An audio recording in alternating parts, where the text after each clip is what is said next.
Robert McKenna froze mid-step on his front porch, coffee mug trembling in his weathered hands as he watched his beloved shadow perform the ritual that had haunted his nights for 3 years. Sitting motionless at exactly 3:47 a.m., amber eyes fixed on the darkness beyond Pine Ridge's sleepy streets, releasing a low, haunting howl that no dog should ever make. The DNA test results weren't wrong. Shadow wasn't a dog at all. Mrs. Patterson's scream shattered the pre-dawn silence as she dropped her newspaper, stumbling backward against her mailbox, pointing a shaking finger at the massive black creature she'd watched grow from what Robert had called a rescued puppy. Robert's mind raced back to that snowy Colorado morning 3 years ago, remembering how Shadow had positioned himself even as a wounded pup, not like a helpless animal, but like a sentinel guarding territory. "Dear God, what have I been living with?" he whispered, his Social Security check and veterinary bills suddenly the least of his worries. Federal agents would arrive within hours, and Shadow's amber eyes held secrets that could destroy everything Robert had left to love. Leave a like and share your thoughts in the comments along with the city you're watching from now. Let's continue with the story. Robert McKenna had lived in the same two-bedroom ranch house on Maple Street for 43 years, the last 4 of them in the kind of silence that follows a lifetime of shared morning coffee and evening news. At 67, his routine had become as predictable as Pine Ridge's mountain sunrise. Wake at 5:30, make 2 cups of coffee out of habit, tend to Martha's rose garden, and pretend the empty spaces in his life didn't echo quite so loudly. The house still carried traces of Martha everywhere, her reading glasses on the kitchen windowsill, her favorite coffee mug in the cupboard that Robert couldn't bring himself to use, the way she'd arranged the living room furniture to catch the afternoon light streaming through their picture window. 4 years since Alzheimer's had stolen her piece by piece, leaving Robert to navigate retirement on a fixed income that barely covered the mortgage, prescription medications, and the growing stack of medical bills that still arrived addressed to Mrs. Martha McKenna. Pine Ridge, Colorado, population 2,847, was the kind of town where everybody knew your business before you did, where Mrs. Dolores Patterson could spot a strange car from 3 blocks away, and where the local veterinarian, Dr. Sarah Martinez, treated everything from prize-winning cattle to pampered house cats with equal dedication. The town hugged the foothills of the Rockies like an old blanket, comfortable and worn, where Sheriff Tom Bradley still walked his beat on foot and Jake Sullivan's hardware store extended credit to neighbors going through rough patches. Robert had worked 38 years for the Postal Service, walking the same routes until his knees gave out and forced retirement. These days, his most meaningful relationship was with Shadow, the massive black dog he'd found bleeding and broken on Highway 89 during a late spring snowstorm 3 years ago. What started as an act of mercy, Robert couldn't leave any creature to die alone, had become the anchor that kept him from drifting into the kind of isolation that claimed too many widowers in small mountain towns. Shadow weighed 95 pounds of solid muscle, with intelligent amber eyes that seemed to understand English better than some humans Robert knew. The dog, if that's what he truly was, had never shown aggression toward anyone, though his protective instincts around Robert bordered on the supernatural. Children gravitated toward Shadow's gentle presence, and he'd become an unofficial neighborhood guardian, somehow always appearing when elderly Mrs. Patterson struggled with her groceries or when young Tommy Sullivan fell off his bicycle. But lately, Robert had noticed things that didn't quite add up. Shadow refused commercial dog food, preferring the raw venison that Robert bought from local hunters. His howls at 3:47 every morning sent chills down Robert's spine. Too haunting, too wild, too much like something that belonged in the deep wilderness rather than suburban Colorado. The way Shadow's eyes reflected light at night seemed different from other dogs, and his intelligence went far beyond normal canine behavior. Dr. Martinez had been suggesting a complete health workup for months, particularly after she'd noticed Shadow's unusual bone structure during a routine examination.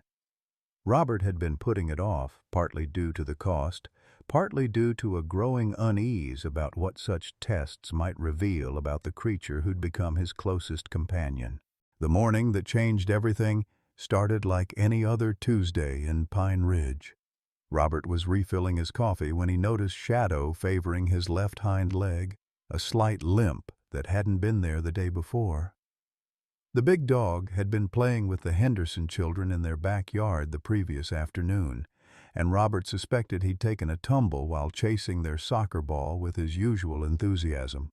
"Come on, boy," Robert said, scratching behind Shadow's ears. "Let's get that leg looked at. Can't have you hobbling around like your old man." Dr. Sarah Martinez's veterinary clinic sat on the corner of Main and Pine, a converted Victorian house that still retained its original charm despite the necessary medical modifications.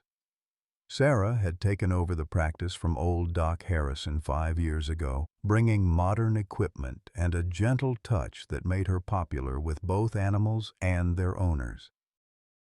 At 38, she was raising her 10-year-old daughter Emma alone after her husband's death in Afghanistan, and she understood the comfort that animals could provide to those dealing with loss.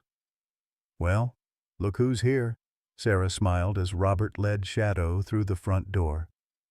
"How's our gentle giant doing today?" "Got a bit of a limp," Robert explained, watching as Shadow immediately positioned himself between Robert and the examination table, a behavior that had become second nature. "Probably nothing serious, but at my age I've learned not to ignore the little things." Sarah's practiced hands moved over Shadow's leg, checking for swelling, testing the joints, observing his reactions.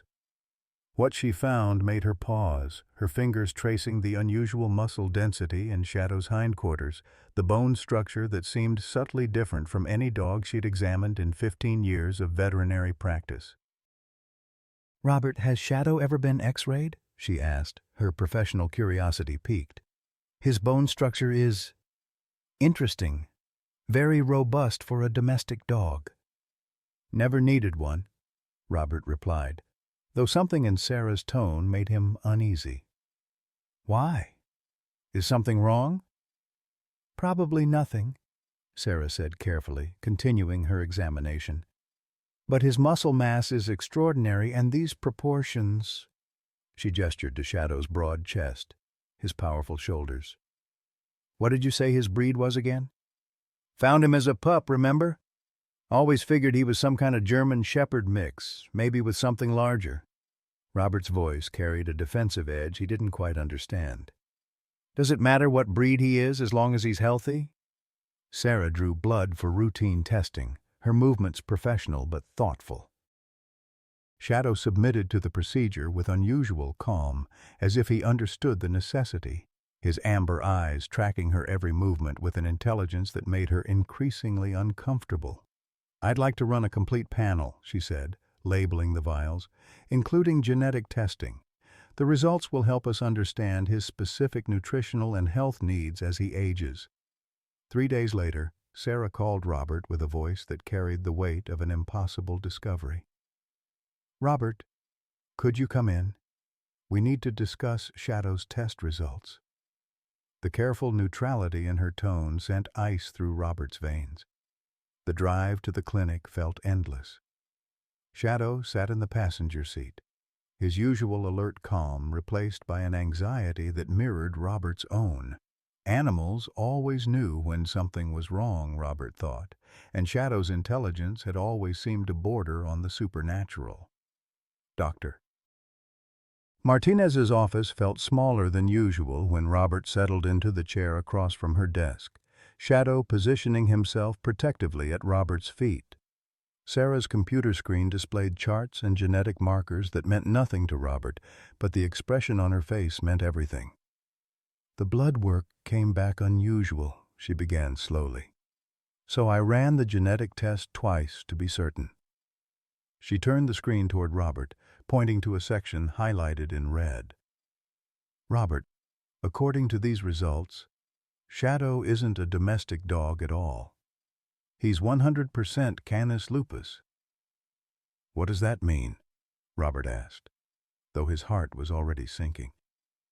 It means Shadow is a pure wolf. The words hung in the air like smoke from a fire that couldn't be extinguished.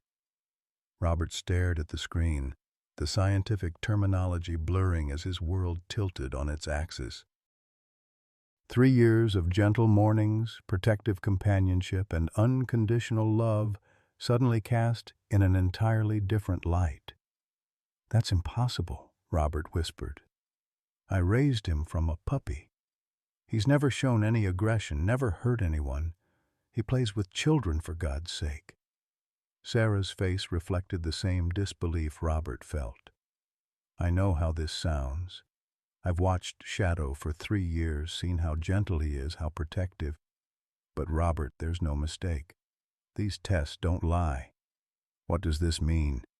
Robert's voice cracked on the question he dreaded asking. Sarah's expression grew grave. It means I'm legally required to report this to federal wildlife authorities. Possession of a wild wolf is a federal crime, Robert. They'll want to take him immediately. The 72 hours that followed Dr. Martinez's revelation felt like watching a slow-motion avalanche destroy everything Robert held dear.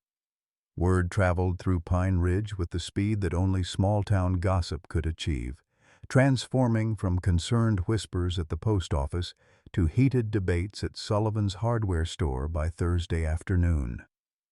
Federal agents? Mrs. Patterson's voice carried across her fence line as Robert attempted his morning routine with Shadow. They're saying you've been harboring a dangerous predator right here on Maple Street. Robert's hands shook as he filled Shadow's water bowl, the weight of sleepless nights pressing down on his shoulders like lead blankets. Shadow sensed his distress, positioning himself closer than usual, those amber eyes scanning the neighborhood with an alertness that Robert now understood in a completely different context.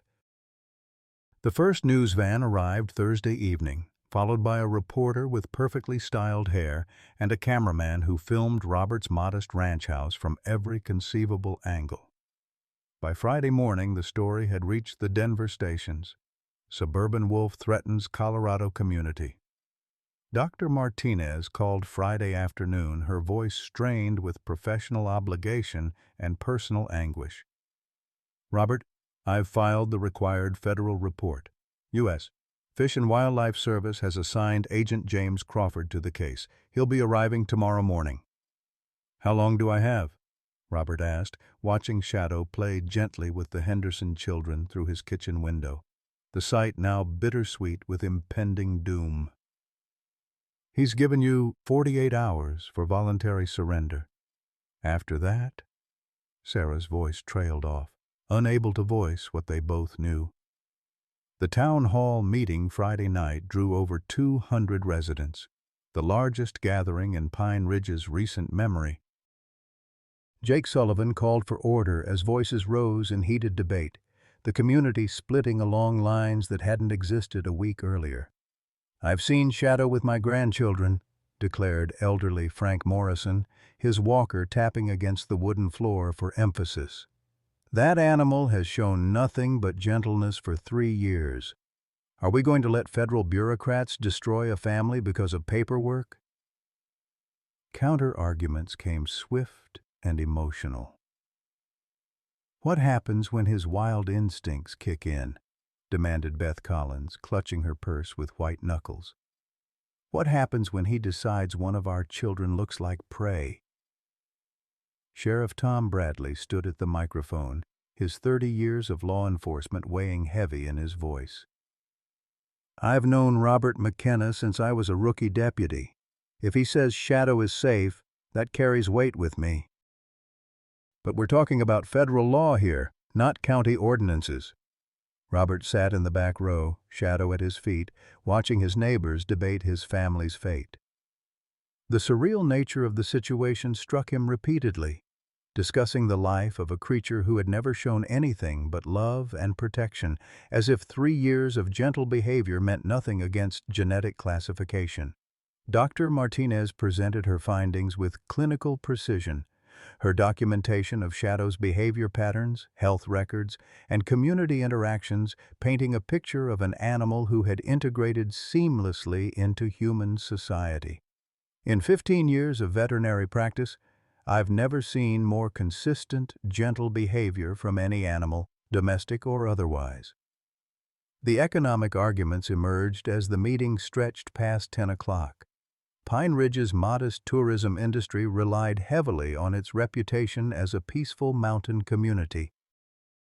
Federal intervention would bring unwanted attention, but harboring illegal wildlife carried its own risks. "What about liability?" asked Town Council member Lisa Park. "If Shadow injures someone, the town could face lawsuits. Our insurance doesn't cover harboring federally protected wildlife." Young Emma Martinez raised her hand from the audience, her 10-year-old voice cutting through adult arguments with startling clarity. "Shadow walked me home from school every day last month when Mom was working late. He never scared me. He made me feel safe." A dozen other children nodded in agreement, their testimonies creating an emotional undercurrent that complicated the legal and financial discussions. Parents found themselves torn between protective instincts and their children's genuine affection for the gentle giant who had become part of their community's fabric. As the meeting concluded with no resolution, Robert felt the weight of impossible choices. Surrender Shadow voluntarily and watch federal agents euthanize the only family he had left, or fight and face federal charges that could land him in prison at 67. Saturday morning brought Agent James Crawford, arriving in a black SUV with government plates and the bearing of a man accustomed to unpleasant duties. Crawford was in his early 50s, with steel gray hair and eyes that carried shadows of personal pain Robert couldn't yet understand. "Mr. McKenna," Crawford said, approaching Robert's front porch where Shadow lay in his customary protective position. "I'm Agent Crawford, U.S. Fish and Wildlife Service. We need to discuss your situation." Crawford's reaction to seeing Shadow was immediate and visceral, a step backward, his hand moving instinctively toward his sidearm before professional training reasserted control. The intensity of his response seemed disproportionate to the calm animal resting peacefully on the porch. "That animal is an illegal possession under federal law," Crawford said, his voice carrying an edge that suggested personal involvement beyond professional duty. "Wolves are apex predators, Mr. McKenna. They don't belong in suburban neighborhoods, regardless of how domesticated they might appear." The ultimatum was delivered with bureaucratic precision. 48 hours for voluntary surrender, or federal marshals would arrive with tranquilizer equipment and arrest warrants. No appeals, no compromise, no consideration for 3 years of peaceful coexistence. As Crawford drove away, Robert sat on his porch with Shadow, watching the life they'd built together crumble under the weight of species classification and federal authority. The countdown had begun, and Robert faced the most impossible choice of his life. The 48 hours that followed Agent Crawford's ultimatum transformed Pine Ridge into a battleground of conscience versus law, with Robert McKenna's modest ranch house serving as the unlikely epicenter of a national debate about wildlife management, federal authority, and the bonds between humans and animals. Saturday evening brought an unexpected visitor to Robert's front door. Dr. Martinez arrived carrying a thick folder of documentation, her face reflecting the same sleepless exhaustion that had plagued Robert since the DNA revelation. "I've been documenting everything," she said, settling into Martha's old chair while Shadow positioned himself protectively between them and the door. 3 years of behavioral observations, health records, interactions with community members. "If we're going to fight this, we need evidence that Shadow poses no threat," Robert studied the meticulously organized files, photographs of Shadow with neighborhood children, veterinary records showing perfect health and no aggressive incidents, testimonials from teachers at Pine Ridge Elementary who had witnessed Shadow's gentle nature during school dismissal times. "Sarah, you could lose your license for helping me," Robert said quietly. "I can't ask you to risk your practice, your daughter's future." "Emma asks about Shadow every day," Sarah replied, her voice firm with maternal determination. "She's seen how much joy he brings to this community. Some things matter more than professional safety."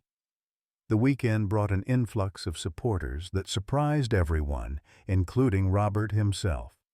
Mrs. Patterson, despite her initial shock, appeared Sunday morning with a casserole and a fierce declaration that government bureaucrats had no business destroying peaceful families. Jake Sullivan organized a petition drive at his hardware store, collecting over 400 signatures from residents across 3 counties. Sheriff Bradley's position proved more complex than simple support or opposition. During a private conversation Sunday afternoon, he laid out the harsh realities facing the community. "Robert, I've got to enforce federal law if it comes to that," Tom said, his weathered face reflecting genuine anguish. "But I've also got 30 years of knowing you, knowing Shadow. There's got to be legal alternatives we haven't explored yet." The legal research began in earnest Sunday evening, with retired lawyer Margaret Foster emerging from semi-retirement to research federal wildlife statutes. Margaret, 73 and formidable despite her age, had handled civil rights cases in Denver during the 1970s and understood the nuances of challenging federal authority. "There are precedents for sanctuary designations," Margaret explained during an impromptu meeting in Robert's living room. "Wildlife refuges, educational facilities, rehabilitation centers. The challenge is proving that Shadow serves a legitimate conservation or educational purpose." Meanwhile, Agent Crawford's presence in Pine Ridge intensified community tensions. He had taken a room at the Pine Valley Motel and spent his time conducting interviews with residents, his questions revealing an almost obsessive focus on potential dangers rather than documented behaviors. "Has the animal ever shown food aggression?" Crawford asked Mrs. Henderson, whose children played with Shadow daily. "Any incidents of territorial marking? Prey drive behaviors around small pets?" When consistently negative answers frustrated his investigation, Crawford's demeanor grew increasingly aggressive. He interviewed Dr. Martinez twice, demanding access to Shadow's complete medical records and questioning her professional judgment in not reporting the wolf sooner. "Agent Crawford," Sarah said during their second meeting, "my obligation is to the health and welfare of animals under my care. Shadow has shown no aggressive behaviors, no signs of stress or psychological instability. Your own federal guidelines emphasize individual assessment over species generalization." Crawford's response revealed the personal nature of his crusade. Dr. Martinez, "Wolves are apex predators with instincts that can override years of conditioning in an instant. I've seen what happens when people ignore that reality." The comment hung in the air, suggesting experiences that went beyond professional training. Sarah noticed how Crawford avoided looking directly at Shadow during their encounters, how his hands trembled slightly when discussing wolf behaviors, the way he flinched at Shadow's occasional soft whines. Monday brought national media attention that transformed Pine Ridge's quiet streets into a circus of news vans, protesters, and curiosity seekers. The story had captured imaginations across social media platforms, with hashtags like #SaveShadow and #PineRidgeWolf trending nationally.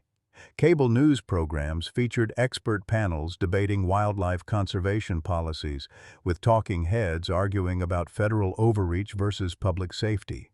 Animal rights organizations sent representatives, while hunting groups expressed support for federal wildlife management. The complexity of the situation defied simple political categorization. Robert found himself thrust into an unwanted spotlight, giving impromptu interviews on his front porch while Shadow remained calmly at his side. The image of an elderly widower defending his gentle companion resonated with viewers across the country, generating thousands of emails and phone calls to federal wildlife offices. "Shadow isn't just my pet," Robert told a CNN reporter Monday afternoon. "He's my family. After Martha died, he gave me a reason to get up every morning. For 3 years, he's been nothing but gentle, protective, and loving. Now they want to kill him because of his species, not his actions." The emotional testimony, broadcast nationally, shifted public opinion dramatically. Social media flooded with stories of rescue animals, elderly people finding companionship, and community members defending neighbors against bureaucratic overreach. Dr. Martinez made a crucial discovery Monday evening while researching Shadow's medical history. The scarring patterns on his hind legs, which she had initially attributed to the forest fire trauma, showed evidence of human-made traps, steel jaw traps that had been banned in Colorado for over a decade. "These scars tell a story," she explained to Margaret Foster and Robert. "Shadow wasn't just a forest fire victim. Someone was illegally trapping wolves in protected forest areas. This could change everything legally." The revelation prompted Sheriff Bradley to contact the Colorado Bureau of Investigation, opening a potential criminal investigation into illegal wildlife trapping. If Shadow was evidence of federal crimes, his status could shift from illegal possession to protected witness. Tuesday morning brought unexpected support from an unlikely source. Dr. Michael Harrison, the area's respected wildlife biologist and former opponent of wolf reintroduction programs, arrived at Robert's house with compelling scientific documentation. "I've been studying wolf behavior for 25 years, Dr. Harrison announced to the gathering media. "What I'm seeing here challenges every assumption about wolf domestication.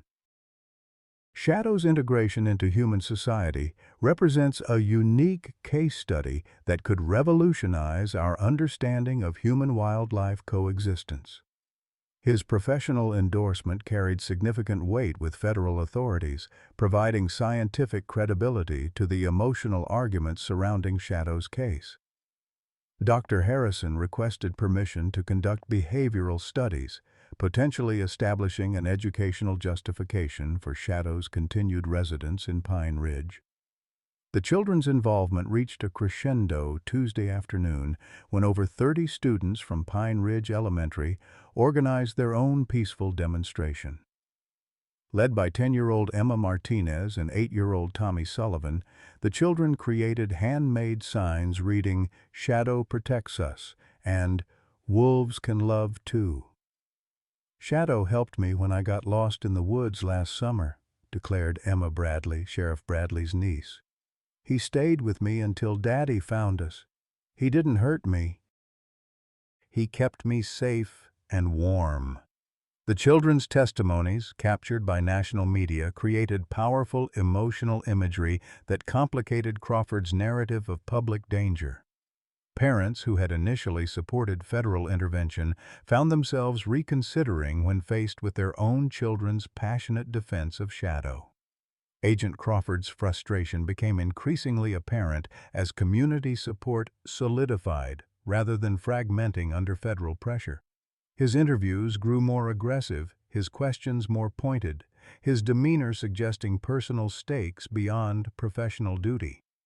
Tuesday evening brought the first hint of Crawford's own demons when Mrs. Patterson overheard him speaking angrily on his phone outside the motel. 15 years and I still see her face every night," Crawford's voice carried across the parking lot. "These people have no idea what wolves are capable of. No idea what I've seen them do to innocent children."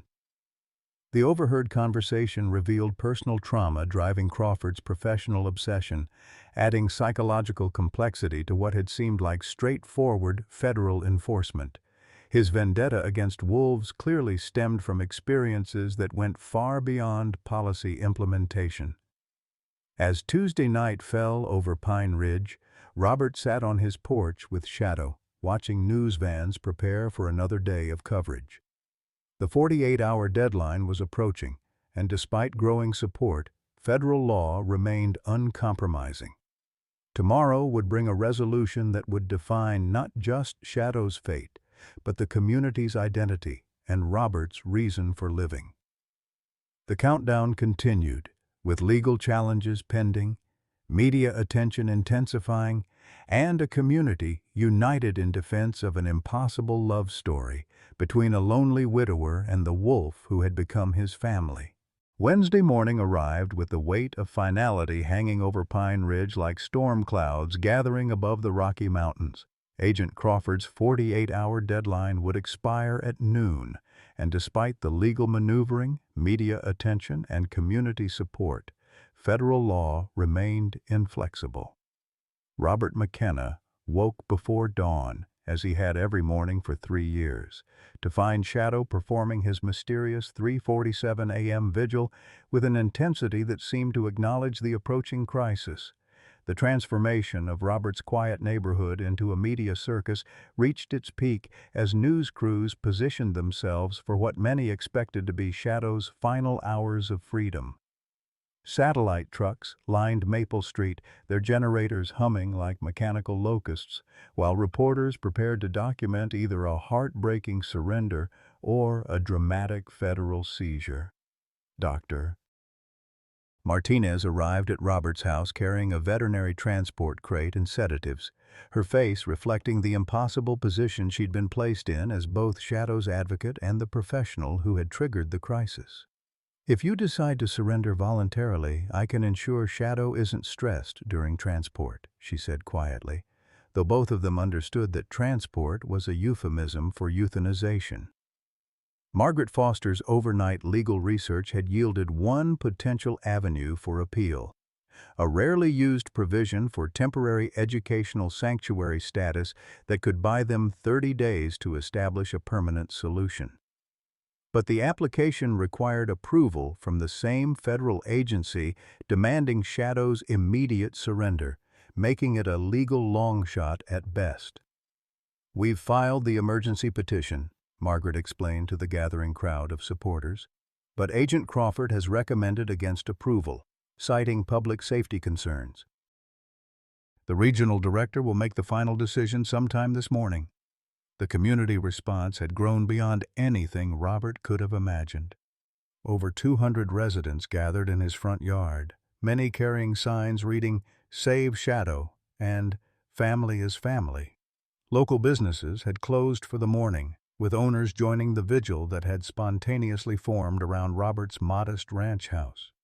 Sheriff Bradley arrived at 10:30, his official capacity requiring him to ensure peaceful compliance with federal orders while his personal loyalty to Robert created visible internal conflict.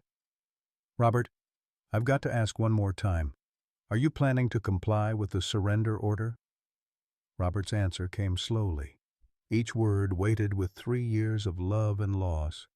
"Tom, Shadow is the only family I have left. Asking me to hand him over for execution is like asking me to dig my own grave next to Martha's." The emotional declaration rippled through the crowd, strengthening resolve among supporters while highlighting the impossible choice facing a 67-year-old widower whose Social Security check and modest savings represented his only resources against federal authority. Agent Crawford's arrival at 11:15 with a team of federal marshals and wildlife specialists marked the beginning of the end. The convoy of black SUVs carried tranquilizer equipment, transport cages, and the bureaucratic machinery necessary to transform a beloved family member into confiscated federal property. Crawford's demeanor had hardened overnight, his personal demons driving an obsession that went far beyond professional duty. As he approached Robert's porch, Shadow positioned himself protectively in front of his elderly companion, displaying none of the aggression Crawford's narrative required but maintaining the alert posture of a guardian prepared to defend his pack. "Mr. McKenna, this is your final opportunity for voluntary compliance," Crawford announced, his voice carrying across the crowd through media microphones that would broadcast the confrontation nationwide. Failure to surrender the animal will result in your arrest for violation of federal wildlife statutes. The standoff that followed would be remembered as one of the most emotionally charged confrontations between federal authority and community values in Pine Ridge's history. Robert remained seated on his porch, shadow at his feet, surrounded by neighbors who had become his extended family during the darkest period of his life.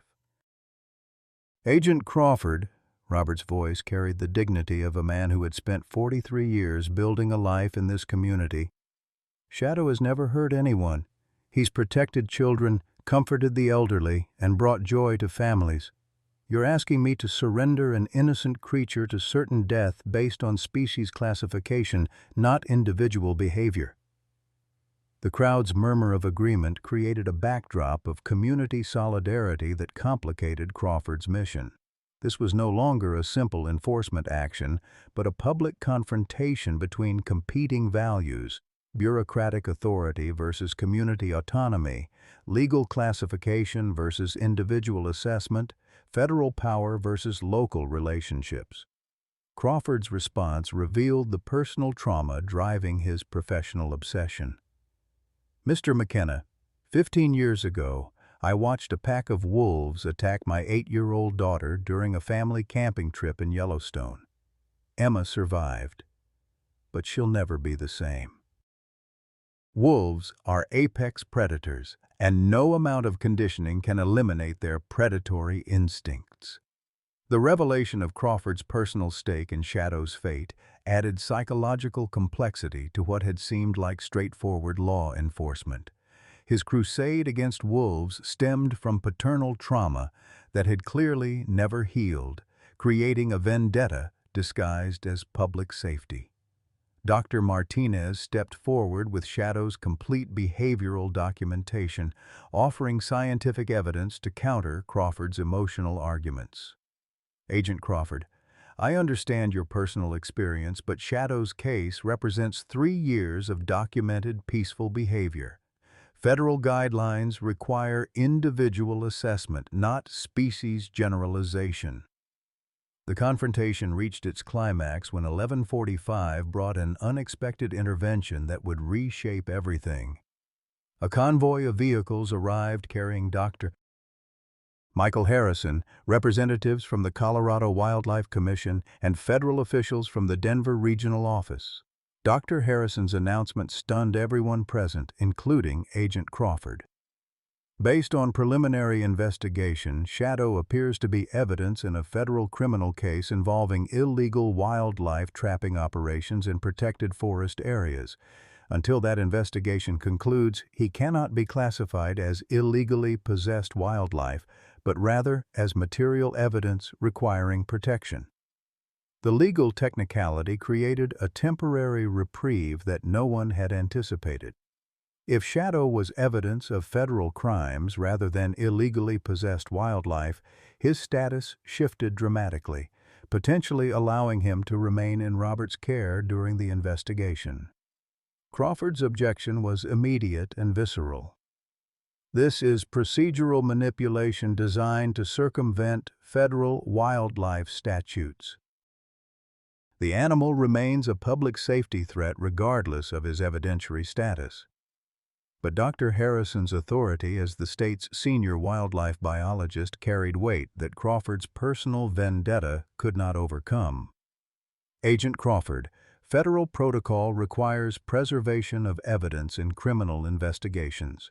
Shadow's scars provide crucial documentation of illegal trapping methods that could help identify and prosecute wildlife criminals."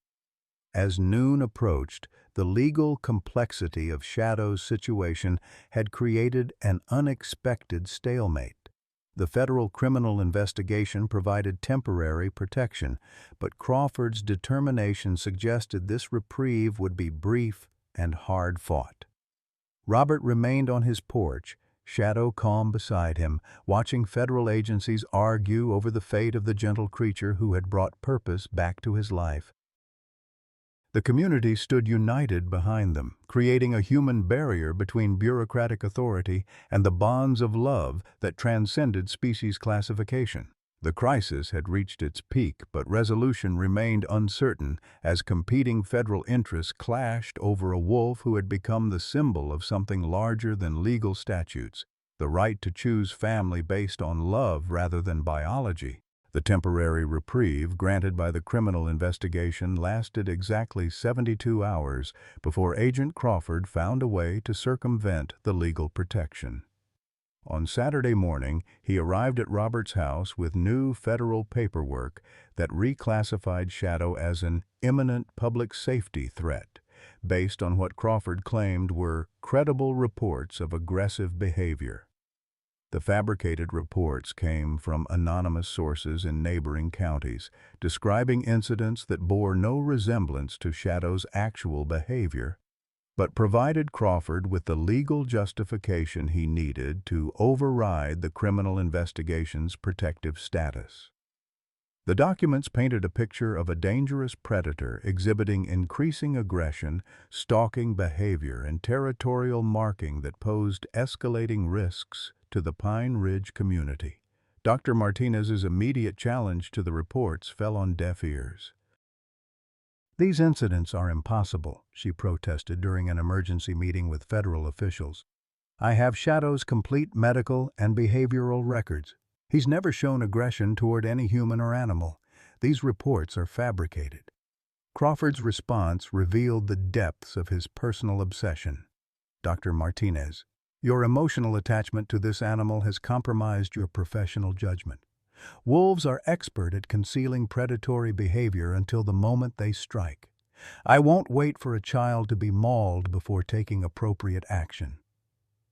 The new classification carried immediate consequences that devastated Robert's world. Federal marshals arrived with a court order for Shadow's immediate seizure, removing any possibility of appeals or delays. The timeline had collapsed from weeks to hours, with euthanization scheduled for Monday morning at a federal facility in Denver. Robert's breakdown that Saturday afternoon was complete and heartbreaking. For the first time since Martha's death, he sobbed openly, his weathered hands clutching Shadow's fur as the reality of permanent separation overwhelmed his stoic composure. The community watched helplessly as their elderly neighbor faced the destruction of his only remaining family. "I can't do this again," Robert whispered to Shadow, his voice breaking with accumulated grief. "I can't bury another family member. I can't watch them take you away to die alone." Shadow seemed to understand the gravity of the situation, his usual calm demeanor replaced by an anxiety that manifested in protective behaviors Robert had never seen before. The wolf positioned himself between Robert and every approaching person, his amber eyes tracking potential threats with an intensity that suggested primitive instincts awakening under extreme stress. The children's response to Shadow's impending removal created some of the most emotionally devastating scenes in Pine Ridge's history. 11-year-old Emma Martinez clung to Shadow's neck, tears streaming down her face as she pleaded with federal agents to spare her friend. "He saved me when I got lost in the woods. He's not dangerous. He's family." Tommy Sullivan, barely 8 years old, positioned himself defiantly between Shadow and the transport vehicle, his small fists clenched with childhood determination. "You can't take him away. He's not hurting anybody. Why are grown-ups so mean?" The sight of children desperately defending their gentle protector, while armed federal agents prepared to remove him, created powerful imagery that would haunt Pine Ridge for years to come. Parents found themselves torn between supporting law enforcement and watching their children's hearts break over bureaucratic cruelty. Saturday evening brought Robert's darkest hour as he faced the possibility of losing Shadow permanently.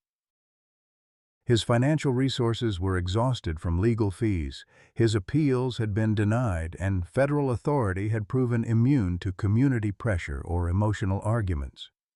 At 67, With failing health and a fixed income, Robert possessed no weapons against institutional power except his willingness to suffer. The breaking point came when Crawford personally delivered the final seizure notice, his satisfaction barely concealed behind professional demeanor. Mr. McKenna, federal agents will arrive at 8 a.m. Monday to collect the animal. I strongly recommend you not interfere with this operation. Robert's response carried the quiet dignity of a man who had reached the limits of endurance. Agent Crawford, Shadow has been my family for 3 years. He's never hurt anyone, never threatened anyone, never shown anything but love and protection for this community. If you take him away to kill him, you're not protecting anyone. You're satisfying your own need for revenge. Crawford's mask slipped completely, revealing the tortured father beneath the federal agent. My daughter screams every night, Mr. McKenna, 15 years later, and she still has nightmares about wolves tearing at her face.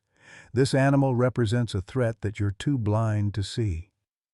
As Saturday night fell over Pine Ridge, Robert sat with Shadow on their front porch, possibly for the last time. The community vigil continued, with neighbors maintaining a 24-hour presence that had become both protest and wake. The media had captured every moment of the unfolding tragedy, creating national sympathy, but no legal solutions. The countdown to Monday morning's seizure created an atmosphere of impending doom that settled over Pine Ridge like smoke from a distant fire. Robert faced the most devastating loss since Martha's death, while Shadow sensed the approaching separation with an intelligence that transcended species boundaries. The darkest hour was approaching, and hope seemed as distant as the mountain peaks surrounding their small community. Monday morning arrived with the finality of a funeral bell, bringing federal agents, transport vehicles, and the bureaucratic machinery necessary to destroy Robert McKenna's last connection to family and joy.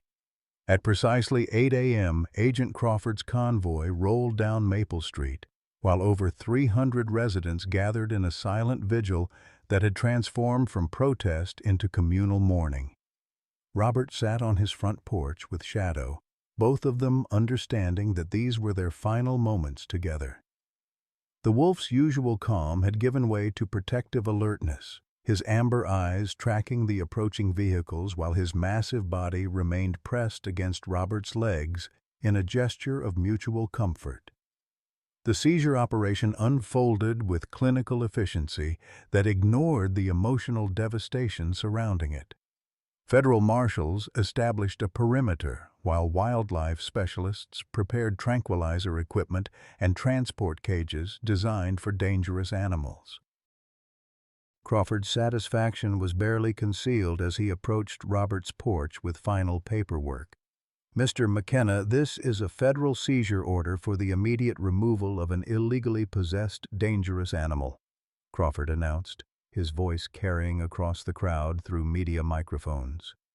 Please step away from the wolf and allow federal agents to perform their duties. Robert's refusal came quietly, but with absolute determination. I won't step away from my family.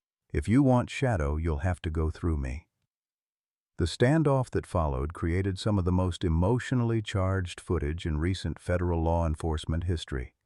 An elderly widower protecting his gentle companion while armed agents prepared to use force, with 300 community members serving as witnesses to what many perceived as institutionalized cruelty. Dr. Martinez made one final attempt to present Shadow's behavioral documentation, approaching Crawford with 3 years of medical records and community testimonials. Agent Crawford, please look at the evidence. This animal has never shown aggression. He's protected children, comforted the elderly, integrated perfectly into human society. Crawford's dismissal revealed the personal vendetta driving his professional mission. Dr. Martinez, your emotional attachment has blinded you to reality. Wolves are apex predators with instincts that can override years of conditioning without warning. I won't allow another child to suffer because adults refuse to acknowledge danger. The moment that changed everything happened at exactly 9:15 a.m. when a school bus carrying Pine Ridge Elementary students on a field trip to the nearby nature preserve pulled up at the town square, directly adjacent to Robert's property.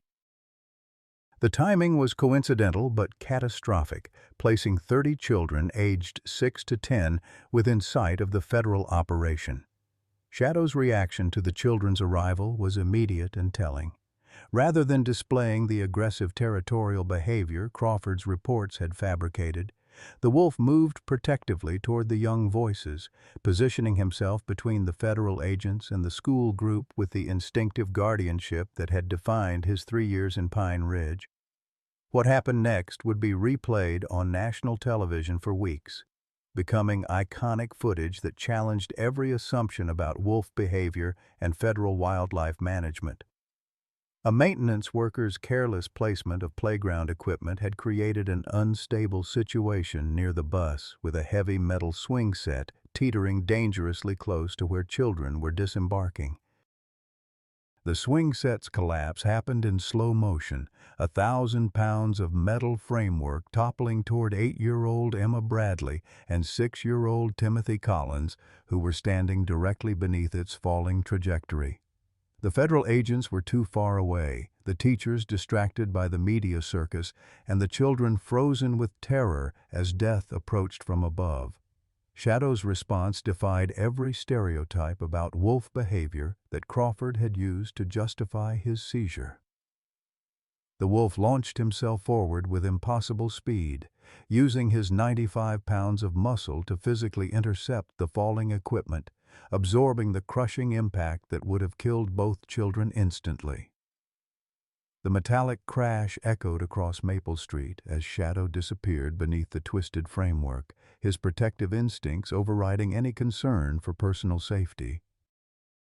For a terrifying moment, silence replaced the chaos of voices and machinery as 300 witnesses processed what they had just observed. Emergency responders rushed to extract Shadow from beneath the crushing weight, revealing injuries that were severe but not fatal. Dr. Martinez's immediate assessment showed broken ribs, a dislocated shoulder, and significant bruising, but no life-threatening trauma. Shadow had survived his heroic intervention, though his labored breathing and obvious pain created new urgency around his medical care. The children Shadow had saved clung to their rescuer despite their parents' initial fears, their small hands gentle on his injured fur while they whispered words of gratitude and love. Emma Bradley, Sheriff Tom Bradley's niece, pressed her face against Shadow's neck while tears streamed down her cheeks. "Thank you," she whispered repeatedly. "Thank you for saving us." The emotional impact of witnessing Shadow's sacrifice rippled through the crowd like shockwaves from an earthquake. Parents who had supported federal intervention found themselves questioning their assumptions about predators and protection. Media crews captured every moment of the rescue, creating powerful footage that would reshape public opinion about wildlife management and individual animal assessment. Agent Crawford's reaction to Shadow's heroic act revealed the psychological damage that had driven his 15-year crusade against wolves. Instead of acknowledging the evidence before his eyes, he became more agitated, insisting that Shadow's protective behavior was an anomaly that didn't change his fundamental nature as a dangerous predator. "One incident doesn't override genetic programming," Crawford declared to the gathering media, his voice shaking with emotion that had nothing to do with professional duty. "Wolves are killers. This animal will eventually revert to type, and when he does, children will die." Dr. Michael Harrison's immediate response carried the authority of 25 years studying wolf behavior. "Agent Crawford, what we just witnessed represents the highest level of cross-species altruism in recorded wildlife observation. This wolf risked his life to save human children he had no biological obligation to protect. This isn't anomalous behavior, it's revolutionary." The medical emergency created by Shadow's injuries provided an unexpected opportunity for legal maneuvering. Dr. Martinez declared Shadow medically unfit for transport, requiring immediate emergency treatment that could only be provided at her clinic. Federal regulations prohibited moving critically injured wildlife, creating a temporary stay of execution while Shadow recovered. But Crawford's obsession had reached dangerous levels. His inability to accept evidence that contradicted his personal narrative about wolf behavior suggested psychological instability that went far beyond professional disagreement. As Shadow fought for recovery, Crawford fought for the right to complete his mission of revenge disguised as public safety. The heroic rescue had shifted public opinion dramatically, but federal law remained unchanged. Shadow's sacrifice had bought time and sympathy, but not legal protection. The battle for his life was far from over, and Crawford's personal demons promised to make any resolution as difficult and painful as possible. As medical teams worked to stabilize Shadow's injuries, Robert held vigil beside the examination table, his weathered hands offering comfort to the creature who had just proven that love and protection transcended every boundary humans had created between species. The transformation that followed Shadow's heroic rescue began with a phone call that Agent Crawford never expected to receive. At 11:30 a.m., while Dr. Martinez worked to stabilize Shadow's injuries, Crawford's personal cell phone rang with a number he hadn't seen in over 5 years. His estranged daughter Emma, now 23 and living in Seattle, calling after watching the live television coverage of the Pine Ridge incident. "Dad?" Emma's voice carried across the static, tentative but clear. "I saw what happened on the news. I saw that wolf save those children."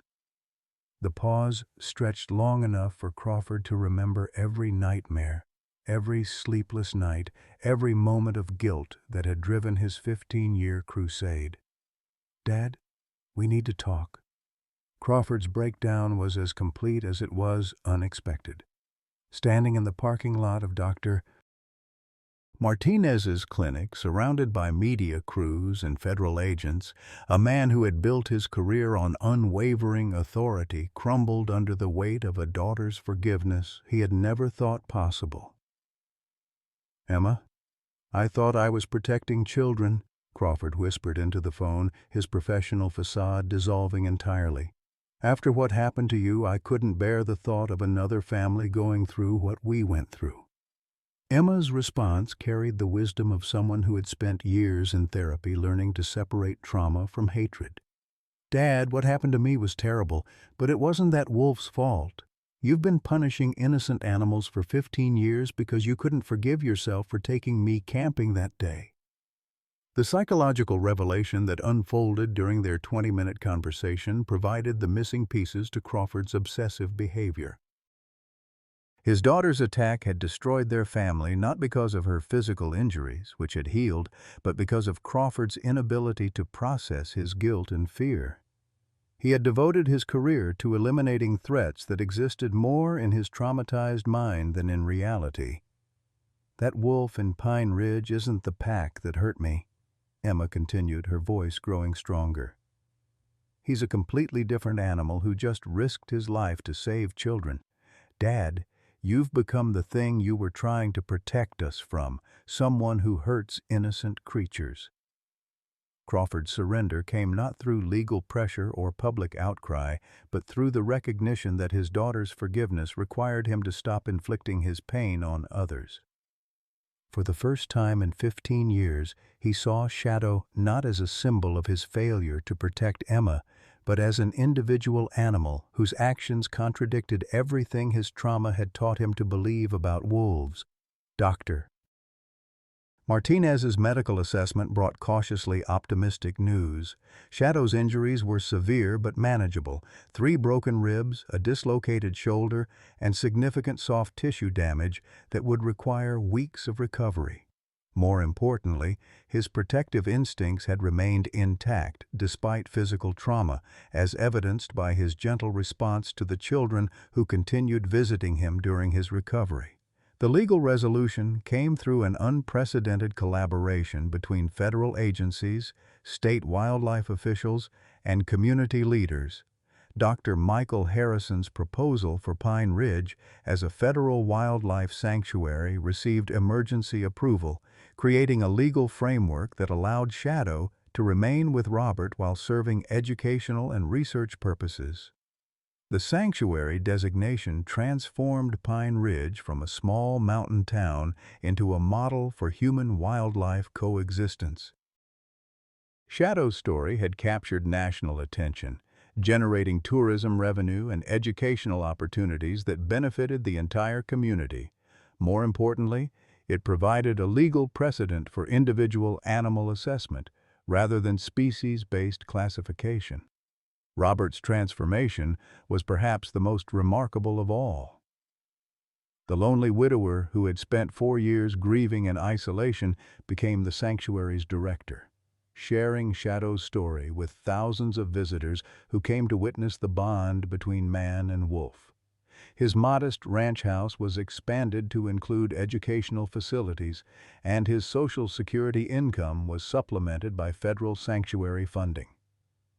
Martha always said everything happens for a reason, Robert reflected during a television interview 6 months after the crisis.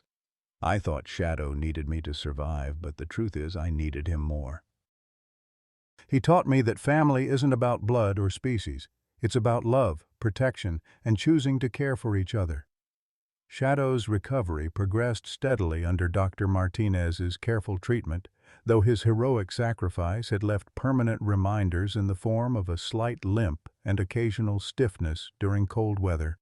These physical limitations didn't diminish his role as the sanctuary's ambassador, as thousands of children learned about wildlife conservation through gentle interactions with the wolf who had saved 2 of their peers. The educational programs that developed around Shadow's presence revolutionized wildlife education in Colorado. Children who met Shadow learned that animals were individuals with unique personalities and capabilities, not just representatives of species classifications. The waiting list for school visits stretched months into the future, with educators recognizing the profound impact of Shadow's story on children's understanding of conservation and empathy. Crawford's redemption arc included a transfer to Pine Ridge as the sanctuary's federal liaison, a position that allowed him to process his trauma while contributing to the success of the project he had once tried to destroy. His relationship with Emma, rebuilt through weekly phone calls and quarterly visits, provided the healing that years of professional achievement had failed to deliver. I spent 15 years trying to eliminate wolves from the world, Crawford said during a sanctuary dedication ceremony. It took one wolf risking his life to save children for me to understand that I'd been fighting the wrong battle. Shadow didn't just save Emma and Timothy that day. He saved me from becoming something I never wanted to be. The ripple effects of Shadow's story extended far beyond Pine Ridge, influencing federal wildlife policies and creating new frameworks for animal assessment based on individual behavior rather than species assumptions. Wildlife sanctuaries across the country adopted the Pine Ridge model, emphasizing education, community integration, and individual animal evaluation. As autumn painted the Colorado mountains in brilliant colors, Robert sat on his expanded porch watching Shadow play gently with visiting children, his injuries healed and his purpose more clear than ever. The wolf, who had once performed mysterious midnight vigils, now served as a bridge between human and animal worlds, teaching lessons about love, sacrifice, and the possibility of families that transcended every boundary society had created. "You know something, boy?" Robert said, scratching behind Shadow's ears as the day's last visitors departed. "I think Martha would have loved you just as much as I do. She always said the best families are the ones we choose, not the ones we're born into." Shadow's gentle response, a soft whine and the familiar press of his massive head against Robert's hand, carried the contentment of a wolf who had found his perfect pack in the most unlikely place, proving that love truly was the only force strong enough to overcome fear, prejudice, and the barriers humans built between themselves and the natural world. Dear friends, after sharing Shadow's incredible journey with you, I want you to know that this story isn't just about a remarkable wolf. It's about the truth we all carry in our hearts as we navigate these precious years of our lives. Like Robert McKenna, many of us have faced the profound loneliness that comes after losing a spouse, after children move away, after retirement leaves us wondering if our best days are behind us. But Shadow's story reminds us that our greatest chapters might still be waiting to be written. At 67, Robert thought his purpose had ended with Martha's passing. Instead, he discovered that love multiplies when we open our hearts to unexpected family, whether that's a rescued animal, a neighbor in need, or even strangers who become chosen family. Shadow showed us that it's never too late to make a difference, that wisdom earned through life's battles becomes our greatest gift to others, and that sometimes the very act of caring for someone else heals our own wounded hearts. Your experience, your kindness, your capacity to love, these aren't diminishing with age. They're deepening into something more precious than gold. What unexpected blessing has entered your life when you thought your story was ending? How has caring for others helped heal your own heart? Please share your stories below. Your words might be exactly what someone else needs to hear today.